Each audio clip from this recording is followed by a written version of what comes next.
The Battle of Mount Song in Japanese, the Battle of Ramou, Matsuyama blocked the road immediately behind the Salween River. Although the Chinese Nationalist Army crossed the river with light casualties and surrounded the Japanese garrison, they found that their offensive capability was limited because of this garrison behind their line of advance. The Chinese forces were unaware of the depth of the Japanese defenses, and their underestimation led to heavy casualties through a slow and cautious campaign. Chinese artillery strikes and U.S. bombing runs had little effect against Japanese forces underground. Japan also set up a series of hidden pillboxes to ambush the Chinese forces. After 3 months of battle, the Chinese forces finally retook Mount Song through the use of extended bombardment and an overabundance of U.S. aid and training, as well as several tons of U.S. TNT placed in tunnels beneath the fortifications.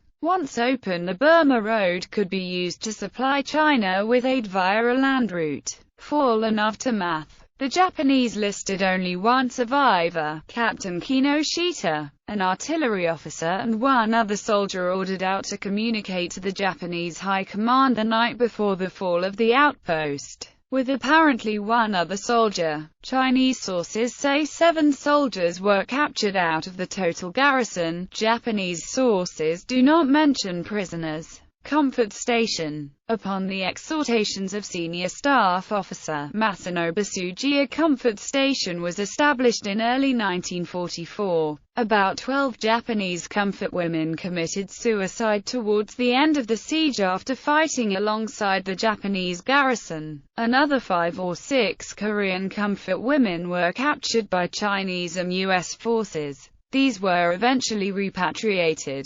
Significance. After the capture of the stronghold, the Burma Road could be used once again to supply China. Although defeated, the small Japanese force, unsupplied and lacking air power or heavy artillery, held up to the entire Chinese Expeditionary Army for over 3 months, considerably lengthening the war in Burma. From the Chinese side, though, it represented an important event, being the first place retaken by Chinese forces during the Second Sino-Japanese War. The Chinese government built a memorial park on top of the mountain, with 402 sculptures representing soldiers from the Chinese Expeditionary Army, spread over an area of 190,000 square feet.